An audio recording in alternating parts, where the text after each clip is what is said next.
이스라엘과 블레셋이 전쟁을 하게 되었습니다. 이제 이스라엘 군대와 블레셋 군대가 마주하고 있었고, 이 당시의 전쟁 혹시 드라마나 영화 이런 거 보신 기억 있으실 거예요.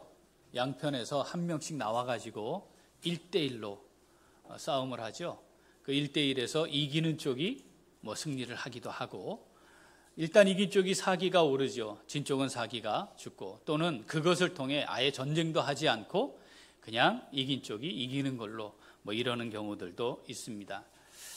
이스라엘과 블레셋의 전쟁은 그렇게 양상이 흘렀어요. 이스라엘에는 특별한 내놓을 만한 장수는 없었던 것 같습니다. 그런데 블레셋에는 우리가 너무나도 잘 알고 있는, 교회 다니지 않는 사람들도, 성경을 읽어보지 않은 사람들도 들어봤던 이 골리앗이라고 하는 장수가 있었습니다. 골리앗이 어떤 사람이었는가 성경이 기록을 합니다. 사무엘상 17장 4절부터 한번 읽어보겠습니다. 블레셋 사람들의 진영에서 싸움을 도두는 자가 왔는데 그의 이름은 골리앗이요 가드 사람이라. 그의 키는 6규빗 한 뼘이요 머리에는 놋투구를 썼고 몸에는 비늘 갑옷을 입었으니 그 갑옷의 무게가 놋 5천 세겔이며 그의 다리에는 놋 각반을 쳤고 어깨 사이에는 놋 단창을 메었으니 그 창 자루는 배틀채 같고 그 창날은 철 600세겔이며 방패든 자가 앞서 행하더라. 자, 이 용어들이 지금 도량형과 다르기 때문에 우리가 탁 느낌이 안 와요. 자, 이런 겁니다. 골리앗의 키는 2.9m. 갑옷을 찾는데요. 이 갑옷의 무게가 57kg. 창을 들었는데 그 창날만 7kg.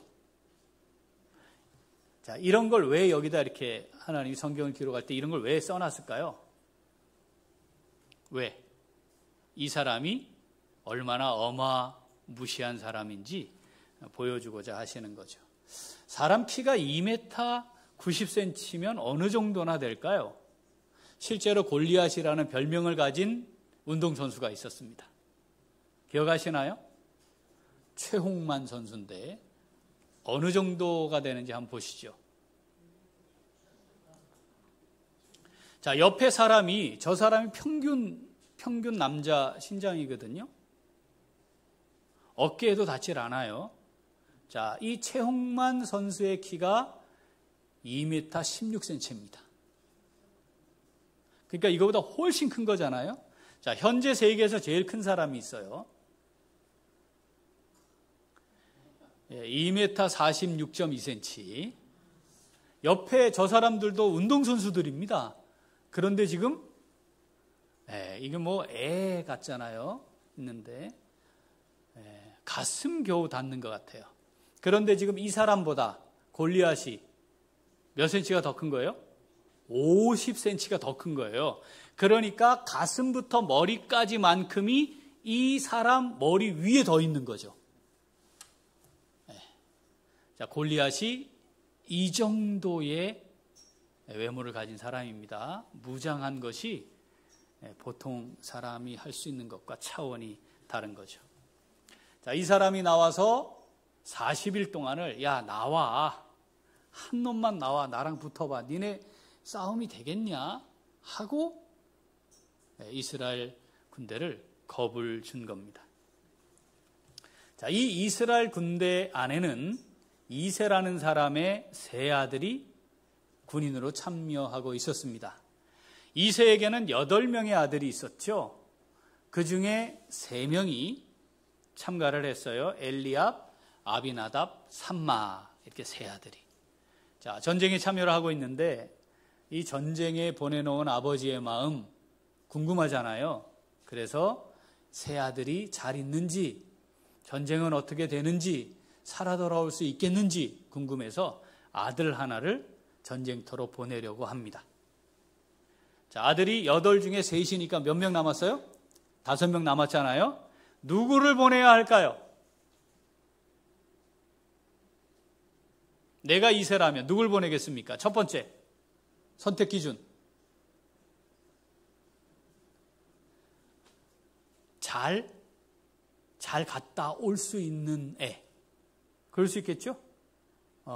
무사히 갔다 올 만한 5놈 중에 제일 똘똘한 놈, 뭐 이럴 거예요. 그죠? 그렇게 정하겠죠? 두 번째도 있을 것 같아요. 반대로. 남은 5놈 중에 혹시 갔다가 죽을지 모르는데, 그럴 수 있잖아요? 그럼 5놈 중에 제일 먼저 죽어도 괜찮은 놈. 그렇게, 아니, 그럼 둘 중에 하나 뽑는 거 아니겠어? 한 놈을 뽑아야 되니까. 그런데 이 아버지 이새가 막내인 다윗을 보내기로 결정합니다. 첫 번째일까요? 두 번째일까요? 첫 번째는 뭐였어요? 무사히 잘 마칠 수 있는 놈. 두 번째는 어차피 죽을지 모르니까 죽어도 돼, 싼 놈. 자, 1번, 2번. 어딜 것 같아요? 1번입니다. 왜 1번일까요? 이미 다윗은 다음 왕으로 기름 부음을 받았습니다. 그러니까 다윗은 잘 보호해야 되는 아이였죠. 근데 아이인데 아직. 자, 몇 살쯤 됐을까요, 다윗이? 자, 계산을 해봅시다. 자, 20세까지는 전쟁에 갔어요. 자, 넷째가 19부터 시작합니다. 다섯째 18, 여섯째 17, 일곱째 16, 마지막 다윗은 15. 그렇죠.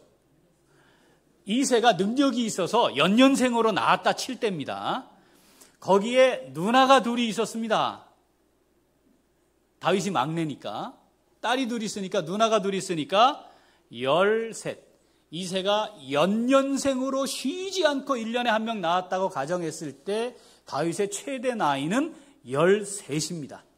우리로 치면 초등학교 6학년이에요. 1년 건너뛰었으면 12, 중간에 또 건너뛰었으면 11. 그러니까 다윗은 일단 초등학교 다니는 수준의 아이였다, 이렇게 보면 되는 거죠. 이새가 이 다윗을 보내기로 결정했다면, 굉장히 위험 부담도 있는데 이 다윗을 보내기로 결정했다면 적어도 어떤 생각이었을까요? 다윗이라면 무사히 잘 갔다 올 수 있을 것이라는 믿음이 있었다는 겁니다. 다시 말하면 다윗은 아버지 이새의 인정받는 아들이었습니다. 그래서 위험한 전쟁터로 아버지의 심부름을 하러 떠나게 되었습니다. 자, 현장에 도착했더니 누구를 본 거예요? 골리앗을 본 것이죠. 골리앗을 보고, 자, 초등학교 6학년, 당시의 평균 신장으로 따지면 150 넘기가 어려웠을 것 같습니다. 그죠? 그러니까 아까 그 성인들의 또 한 5분의 3 정도 수준, 그 이하의 아이였을 텐데 그 골리앗을 보게 됐습니다. 어떻게 해야 되는 게 맞을까요? 거기에 있는 군인들처럼 겁을 먹어서야 정상입니다. 사무엘상 17장 24절 읽어보죠. 이스라엘 모든 사람이 그 사람을 보고 심히 두려워하여 그 앞에서 도망하며, 아멘. 나와! 한 놈만 나와! 심히 두려워했고, 오히려 그 골리앗 앞에 나가게 될까 봐 도망하는 상황에 다윗이 도착하게 된 것입니다. 오늘 우리가 읽은 본문으로 읽었던 성경을 보면 다윗이 어떻게 했다고요? 그 골리앗을 향해 나아갔습니다. 순간적으로 다윗이 생각했겠죠. 저놈의 약점은 저기다. 내가 얼마든지 싸워 이길 수 있다. 그 계산이 있었으니까 나간 거죠. 이건 누가 봐도 말이 되질 않습니다. 싸움이 되질 않는 거죠. 사실은 그 어린아이가 골리앗을 향해 나갈 때 모두가 다 말렸어야 맞는 겁니다. 그런데 다윗이 그 골리앗을 향해 나아갑니다. 자, 골리앗을 향해 달려 나아가는 순간 다윗이 무엇을 결정한 것일까요? 무엇을 결정한 것일까요? 골리앗과 싸워 내가 여기서 죽더라도 상관없다 였습니다. 왜 다윗은 지금 이 상황에서 아무리 생각해봐도 가능하지 않은, 있어서는 안 되는 이 일을 결정할 수 있었을까요? 그것은 하나님을 향한 사랑의 마음이었습니다. 하나님이 다윗을 보고 왜 다윗을 택하셨다고요? 그 마음이 내 마음에 맞기 때문이다 했습니다.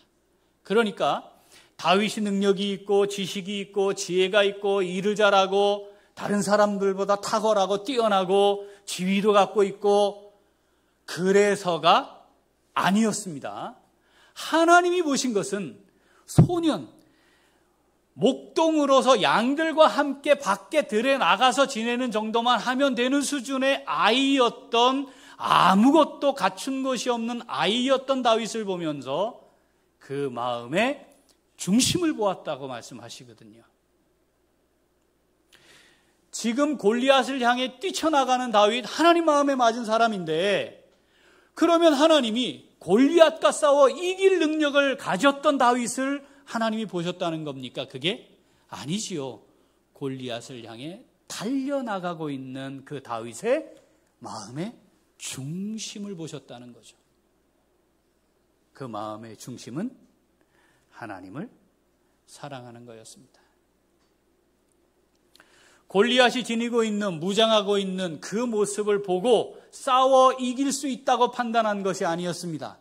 골리앗이 지금 이스라엘 백성들 앞에서 하나님을 모욕하는 것을 견딜 수 없었습니다. 그래서 다윗은 골리앗을 향해 달려나갔습니다. 하나님 그 다윗의 마음, 그 중심을 헤아리셨고 내 마음에 맞는 사람이라 인정하셨고, 다윗은 하나님을 향한 그 사랑으로 자신의 모든 것을 다 걸었고 하나님을 위해 모든 것을 다 드렸습니다. 사랑이 보여주고 있는, 사랑이 가지게 되게 만들어내는 열매가 충성이라는 것을 보여주었고, 하나님은 그것을 정확히 알고 다윗을 인정하여 세우신 것입니다. 사랑하는 우리 귀한 식구들, 우리가 인생을 살아가다 보면 도무지 이거 어떻게 해야 될지 모르겠는 대상들, 또 상황들을 만나게 될 때가 있습니다. 그때 그것이 하나님과 직접적인 관련을 맺고 있는 것이라면 하나님의 뜻을 이루어가야 하는 것이거나 하나님께서 원하시는 어떤 계획이 있는 것이 확인될 때 우리는 어떻습니까? 골리앗과는 싸우는 게 아니야. 골리앗은 피하고 봐야지. 무모하게 덤비면 안 돼. 이런 생각을 먼저 하고 있지는 않습니까? 그런 생각과 판단의 바탕은요, 내가 누리고 싶은 것, 얻고 싶은 것, 잃지 않고 싶은 것들을 더 귀하게 여기는 마음이 대부분입니다. 여기에서 다윗이 자기의 생명, 자기의 목숨을 더 중요하게 여겼다면, 그걸 더 가치 있게 여기고 더 사랑했다면 골리앗을 향해 달려나가지 못했을 겁니다. 이스라엘의 군대가 왜 겁을 먹고 두려워하며 도망을 쳐야 했습니까? 살아야 했기 때문입니다. 하나님을 위해서가 아니라 내가 지니고 있는 그것을 지키기 위해서였습니다. 하나님은 다윗의 그 마음의 중심, 자기의 모든 것을 다 하나님을 위해 걸 수 있는 그 사랑의 마음을 보신 것이죠. 하나님 이 말씀을 이렇게 자세하게 골리앗에 대한 것까지 다 묘사를 해서 기록해 놓으시고 우리에게 읽히시는 이유는, 너는 내 마음에 맞는 사람으로 살고 싶지 않니? 너의 마음은 어때? 라고 우리에게 물으시는 거죠. 그러면서 너는 정말 나를 사랑해? 나를 위해 다 걸 수 있겠어? 라고 우리에게 말씀하시는 겁니다. 하나님 우리에게 원하시는 것은 하나님을 사랑하는 것입니다. 하나님을 사랑하는 사람은 그 사랑하는 만큼의 열매가 맺혀지게 되어 있는데, 그것이 바로 충성이고, 그렇게 하나님을 사랑하는 마음으로 충성하며 사는 사람, 하나님이 인정하시고 귀하게 세우시고 그를 통해 멋지게 일하신다는 것을 우리에게 말씀하시는 것입니다. 사랑하는 우리 귀한 식구들, 우리의 마음의 중심에 하나님을 향한 사랑이 가득 찰 수 있기를 소원합니다. 그 사랑으로 하나님을 향해 하나님의 이름의 영광을 위해 귀하고 멋지게 쓰임받는 복된 삶 살아가는 우리 모두가 될 수 있기를 소원합니다. 자, 하나님 마음에 맞는 사람, 그런 사람의 삶, 자, 어떤 것일까요? 우리 같이 읽습니다. 한 번 더. 사랑이 바탕이 된 충성으로 인정받는 삶입니다. 하나님 마음에 맞는 그런 사람으로서의 삶이란 사랑이 바탕이 된 충성, 그리고 그 충성을 통해 하나님께 인정받으며 사는 겁니다. 자, 다윗이 골리앗을 향해 달려나갈 수 있었던 것, 사랑입니다. 그런데 그 하나님에 대한 사랑이 이 순간 어떻게 작용을 했느냐 하는 거죠. 자, 사무엘상 17장 26절 읽어봅니다. 다윗이 곁에 서 있는 사람들에게 말하여 이르되, 이 블레셋 사람을 죽여 이스라엘의 치욕을 제거하는 사람에게는 어떠한 대우를 하겠느냐? 이 할례받지 않은 블레셋 사람이 누구이기에 살아계시는 하나님의 군대를 모욕하겠느냐? 하나님의 군대, 살아계시는 하나님을 모욕해서 이 군대를 향해 이렇게 우습게 여기며 행하고 있느냐, 이런 거예요. 살아계시는 하나님을 모욕하고 있는 것, 이 상황을 이렇게 이해한 것이죠. 자, 오늘 본문입니다. 17장 43절부터. 블레셋 사람이 다윗에게 이르되, 내가 나를 개로 여기고 막대기를 가지고 내게 나왔느냐 하고 그의 신들의 이름으로 다윗을 저주하고, 그 블레셋 사람이 또 다윗에게 이르되, 내게로 오라. 내가 네 살을 공중의 새들과 들 짐승들에게 주리라 하는지라. 다윗이 블레셋 사람에게 이르되, 너는 칼과 창과 단창으로 내게 나아오거니와 나는 만군의 여호와의 이름 곧 내가 모욕하는 이스라엘 군대의 하나님의 이름으로 내게 나아가노라. 아멘. 내가 모욕하는 하나님, 내가 모욕하는 이스라엘 군대의 바로 그 하나님의 이름으로 너에게 나아간다.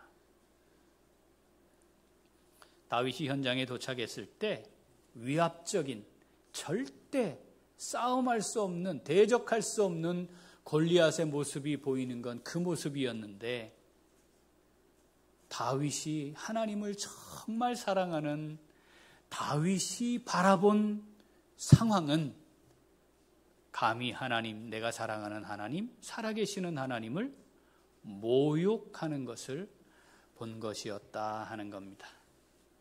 하나님 이 다윗을 내 마음에 맞는 사람이다 평가하셨고, 하나님 마음에 맞는 사람의 삶의 모습은 그 사랑의 힘으로 하나님을 향해 자기의 모든 걸 다 던질 수 있었던 것이죠.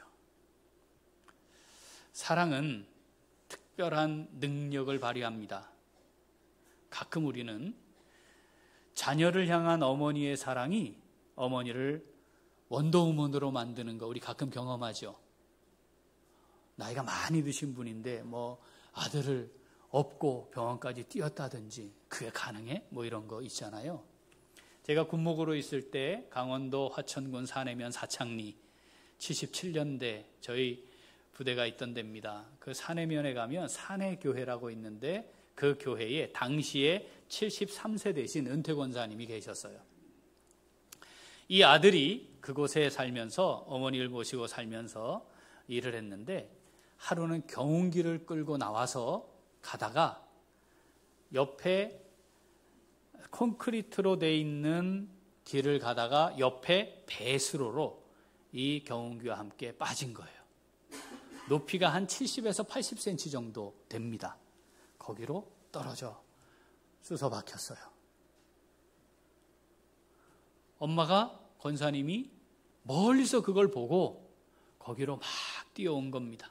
그런데 경운기가 시동이 아직 안 꺼져 있었는지 그게 막 움직이면서 이 배수로에 함께 빠져 있는 아들을 덮치려 하고 있었대요. 어떻게 했을까요?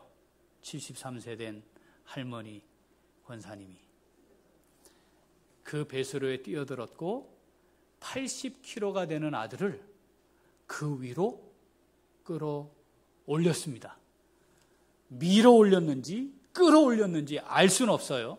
중요한 건 그 도로 위로 그 아들과 함께 올라왔고 그리고 지나가던 사람들이 발견해서 병원으로 옮겨서 크게 다치지 않고 그 아들을 살렸습니다.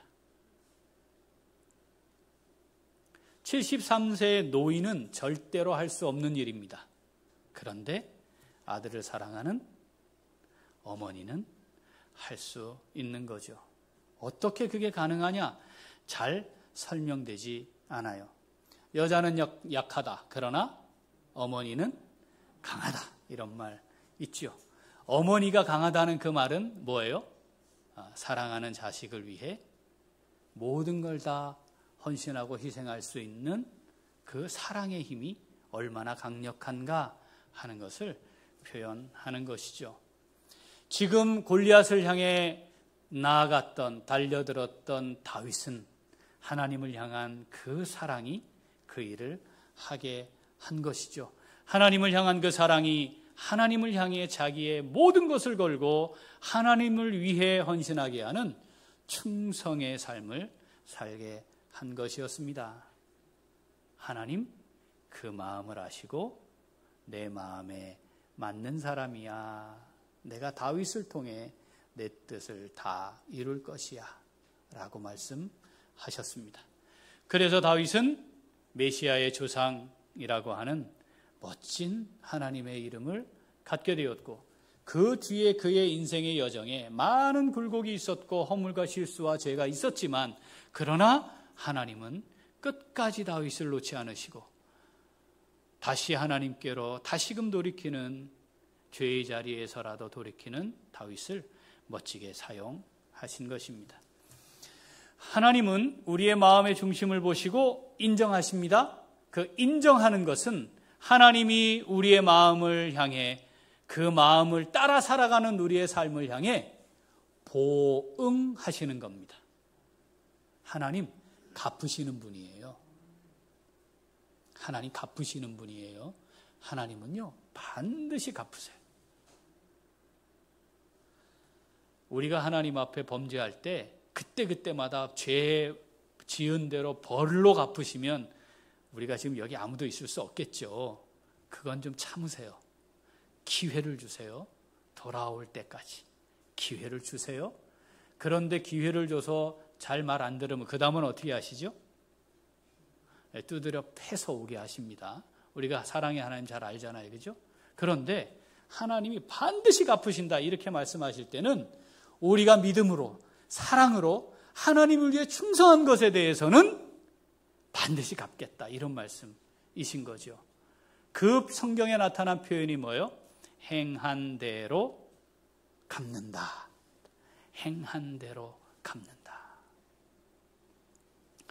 이 땅의 삶이 끝나 하나님 앞에 설 그때에는 하나님을 믿지 않는 자들에게는 행한 대로 죄에 대해 영원한 심판이 이루어지겠죠.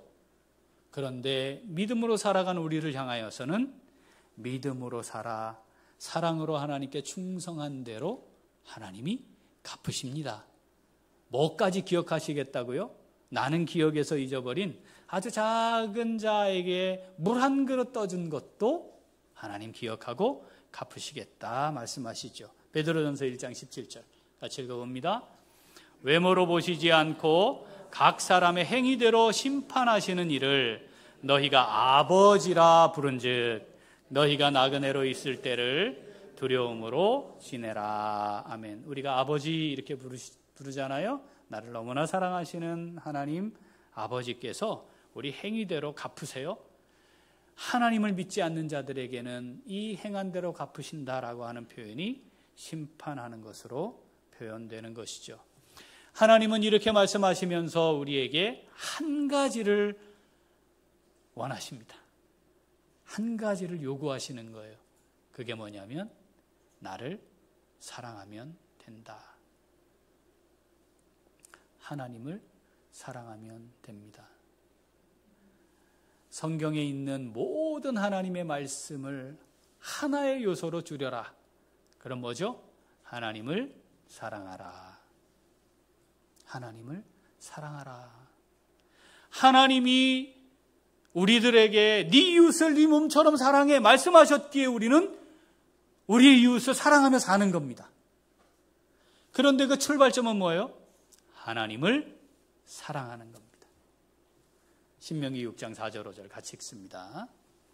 이스라엘아 들으라. 우리 하나님 여호와는 오직 유일한 여호와이시니 너는 마음을 다하고 뜻을 다하고 힘을 다하여 내 하나님 여호와를 사랑하라. 아멘. 마음을 다하고 뜻을 다하고 힘을 다해 하나님을 사랑해라. 하나님을 사랑해라. 하나님은 우리에게 뭐라고 말씀하시냐면 하나님보다 더 사랑하는 게 있으면 안 된다. 하나님만큼 사랑하는 뭐가 있어도 안 된다. 나를 사랑해라. 어떻게? 마음을 다하고 뜻을 다하고 힘을 다하고 너의 생명도 다해 나를 사랑해라. 우리가 이 땅의 삶이 끝나는 마지막 순간까지 깊이 사랑해야 할 대상은 하나님이십니다. 하나님 우리에게 원하시는 게 그거예요. 하나님보다 더 사랑하는 뭐를 놓고 있다면 빨리 관계를 정리하셔야 합니다. 그게 사람이기도 하고 일이기도 하고 재물이기도 할 거예요. 그거 빨리 정리하셔야 합니다. 하나님을 사랑함으로 사랑하는 대상이 만들어져야 해요. 시작, 그 전제는 하나님을 사랑하는 것입니다. 주님께서 부활하셨죠. 그래서 제자들이 다 흩어졌고 이제 겨우 가룟 유다를 뺀 11제자가 주님 만나려고 갈릴리로 갔습니다. 부활하셔서 야 거기로 빨리 가라 해 전달받았고 거기 가면 날 볼 거야. 주님 만나러 갈릴리에 갔어요. 그런데 주님 보이지 않으니까 고기 잡으러 갔죠. 성질 급한 베드로가 야 오래간만인데 주님도 안 계시는데 한번 가자. 그 고기를 잡고 있었던 제자들에게 나타나 베드로, 대표가 되는 베드로에게 한 가지를 요구하셨습니다. 주님 배신하고 떠났었지만 도망갔지만 다시 하나님의 나라를 위해 쓰임받는 사도로 세움받는데 하나님의 한 가지를 요구하신 거예요. 능력 있어야 돼. 그때는 이렇게 대응해야 해. 도망가면 안 돼. 뭐 이런 말들을 하시는 게 아닙니다. 뭐였죠? 베드로야, 너 나 사랑하지?